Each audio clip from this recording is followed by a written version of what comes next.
and seems to be working fine. Okay, so the order is red, green, and it's a double green brown. That's on the drum switch. And on the back side we have black, turquoise blue, and a yellow.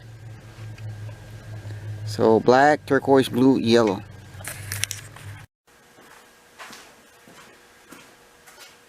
Hi there, welcome back.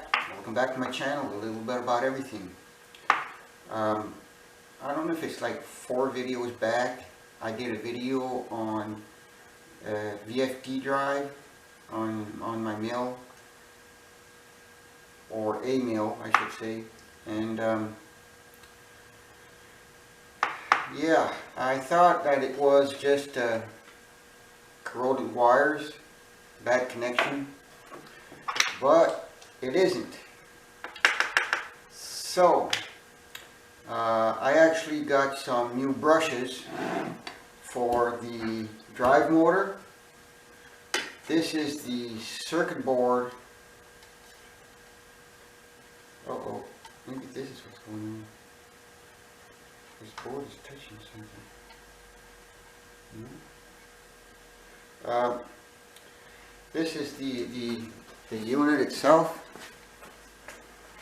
Okay, and it's got a MOSFET in there, or a 555 timer I should say, and I think that the pot itself has a worn out spot in it. It's a 1000 ohm pot, okay, and I think there's a flat spot in it. So I am going to be changing that. I ordered a pot for it, and I ordered some brushes for this drive motor. This is the brand new pot, as you can see. Okay, I don't know if that, right? And this is for a LT40 Wood-Mizer 1990. Okay, and this motor is a 12 volt drive.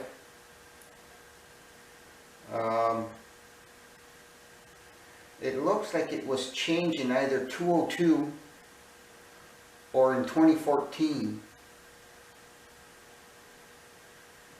Okay, this is what I got on this.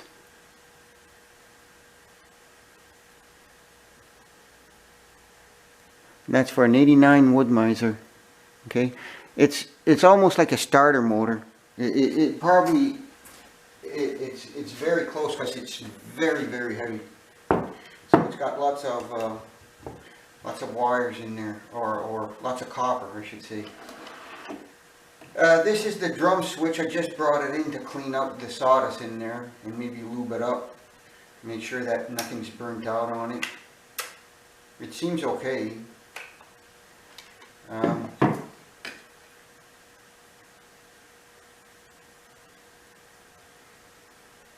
Yeah, so I'm going to start by, I don't know, changing the pot. Okay, so I got some tiny tools here. Should do the trick.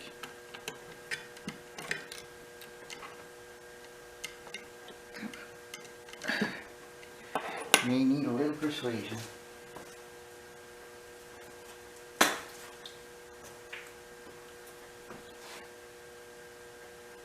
A bit of oil.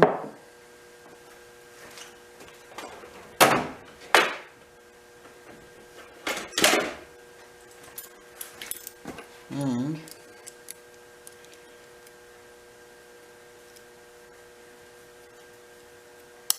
persuasion tool.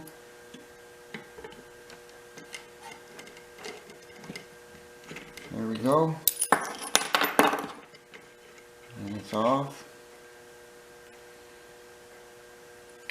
Now I want to blow these, the dust out of this thing before I put it back together.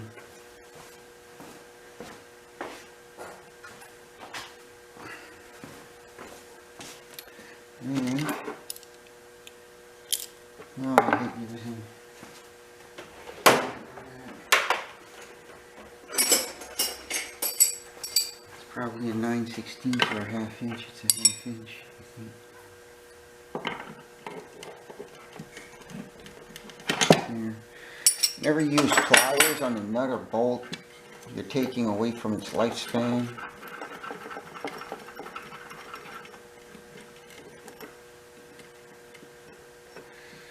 Okay, so this is what I want to change, but also this thing's tied into something else. So I'm wondering if I really have to take it all apart, and it looks like I have to. So that's a 7/16. Put the 7/16 syringe on there, take it apart.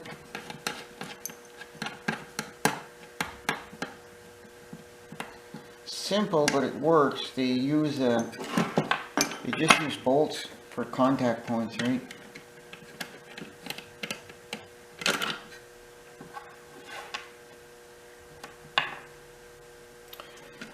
So that's freed up here, and this is well on there. I'm just going to undo these screws here. I don't want to put lubricant on it in case I screw something up by doing so. And I hope there's no paste under there for heat. They're just 2 screws holding the circuit board here.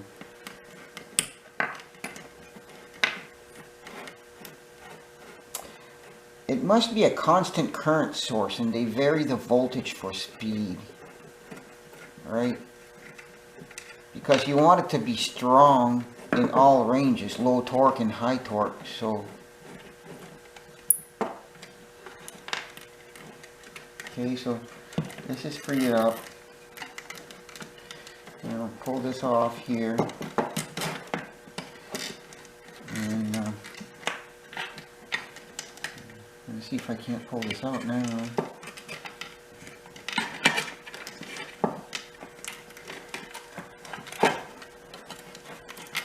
I'm still being held in here by this, so I'm going to take this one apart as well. Green, brown, and red on the front. Okay.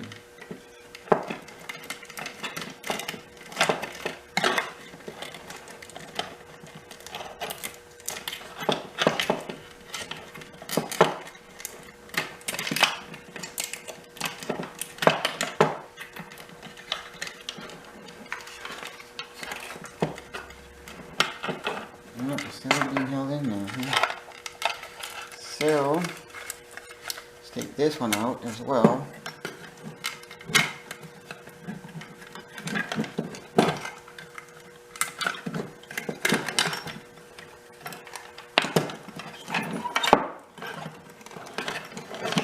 You really have to take everything out just to get that in there. Okay, we'll do it.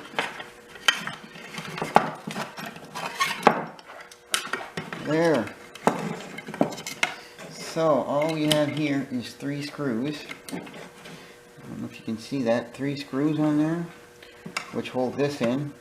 So I am brown, red, purple. That's the order of things. Brown, red, purple.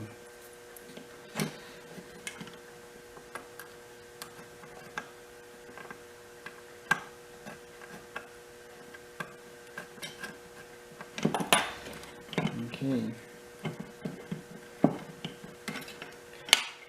Brown, red, purple. And there it is.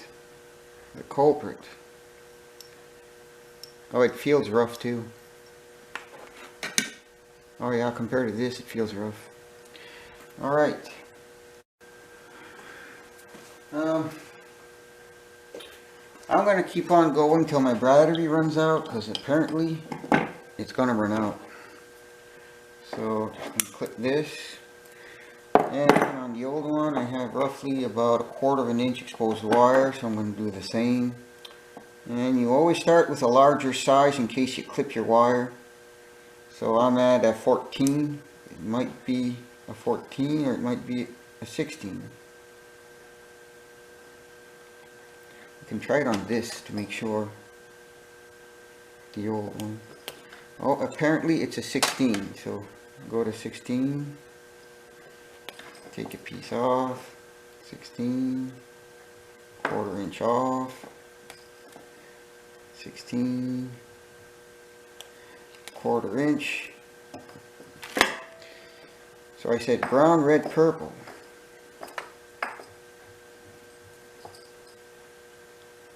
Brown, red, purple.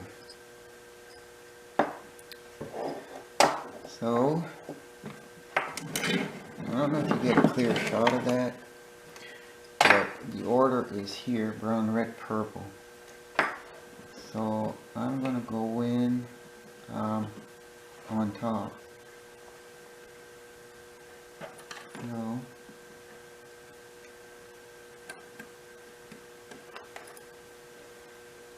I don't know if I have to shave off that much though. No, apparently not.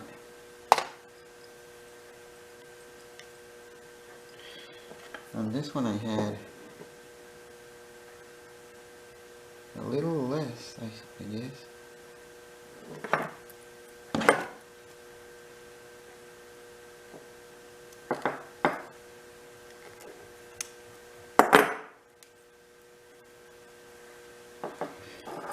Brown.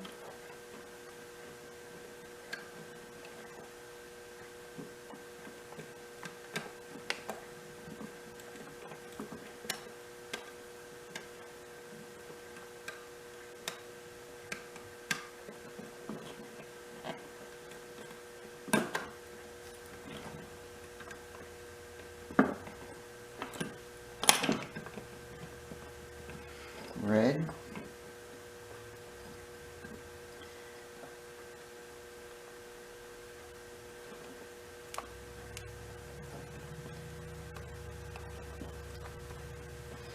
Now I gotta remove a little bit of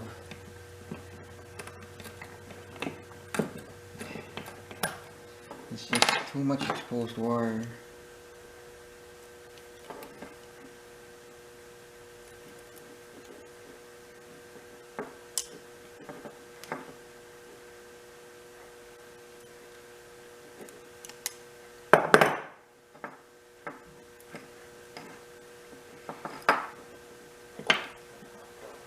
Brown.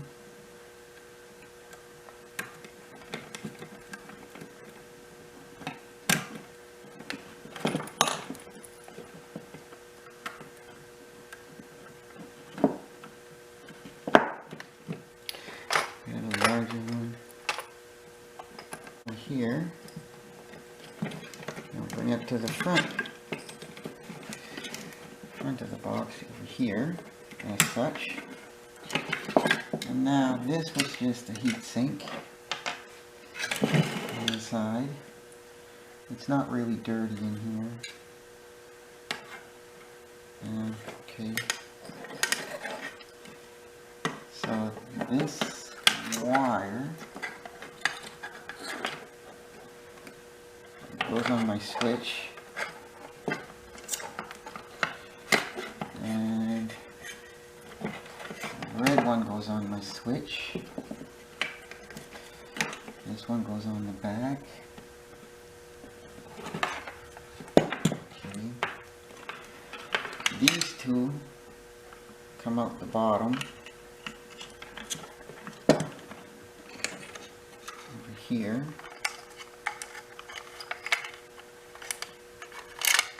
There.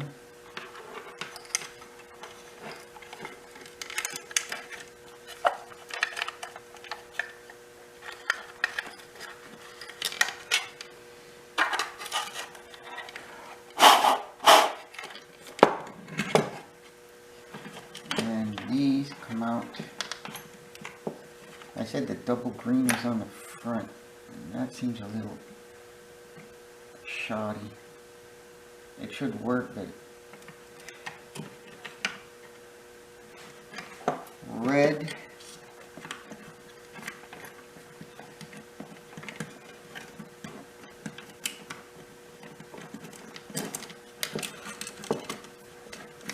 Red. And turquoise blue was on the back. Green was definitely on the front. Yellow was on the back side. This went in too soon. I gotta pull that through there first and pull it up through here.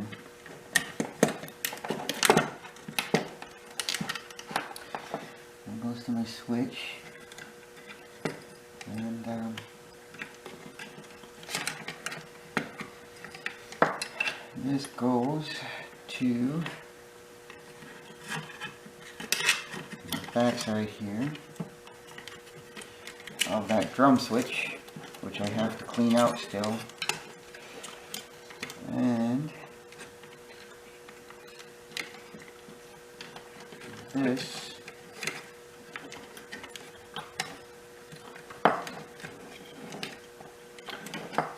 goes through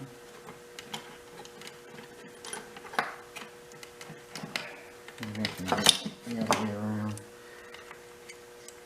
Pull this in through here, through the bottom, and send this out to the back side.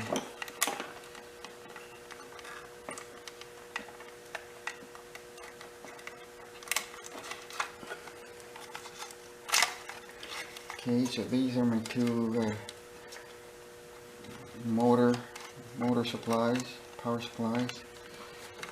And I don't know if this is a diode or what it is, but it has one.